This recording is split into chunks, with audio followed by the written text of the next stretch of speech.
turka shi. Wanda ke faruwa ne game da sakamakon zaben garin Adamawa. Zaben gwamna a Adamawa shine kusan zaben da yafi na kowane gari dabi a Najeriya a halin yanzu. A halin yanzu ba kusan za a ce inconclusive guda biyu kenan game da wannan zabe. Kamar da kowa ya sani zaben da aka yi na gwamna na farko a garin Adamawa, iNEC ta mai da shi inconclusive, shine aka sake wani jiya ranar Asabar. To cikin yadda Allah shi ma na jiya an mai da shi inconclusive, bare ku je da abin ya kaya. To bacin an gama zabe ranar Asabar ana cikin faɗan sakamako sai dare sai suka ce za a ci gaba da yi ranar Lahadi. To ranar Asabar an ci gaba da tattara sakamako, kwatsam ɗaya daga cikin ma'aikatan iNEC sai ya faɗi sakamakon tun kafin a kammala kamar yadda iNEC suka faɗa. Kuma bugu da ƙari babu wata takarda da ke karanto sakamakon a hannun shi yake faɗa da kai ke faɗowa kamar yadda suka faɗa kuma kamar yadda za ku gani a bidiyon.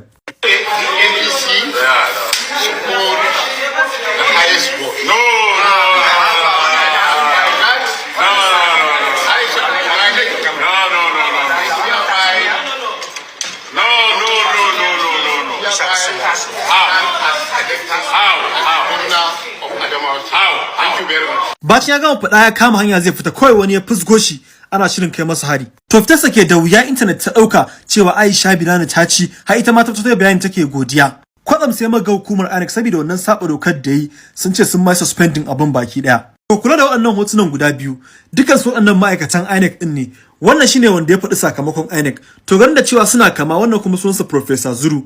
To mutanen suka zaci shine ne wannan. Shine aka farma wannan za ku ga bidiyon wani yana yawo jina-jina. To wannan shine aka da ka an zaci wannan ne. To kuma labarin da yake yawo shine wai DSS wai sun ce wai kwamishinan iNEC na Adamawa ya karɓi cin hancin naira biliyan 2 domin ya kwace zaɓe. To ko mara menene gaskiyar lamari? Mutanen Adamawa muna muku addu'a da fatan alheri. Allah ya za'a muku wanda ya fi alheri tsakanin Fintiri da kuma Binani. Allah samu dace.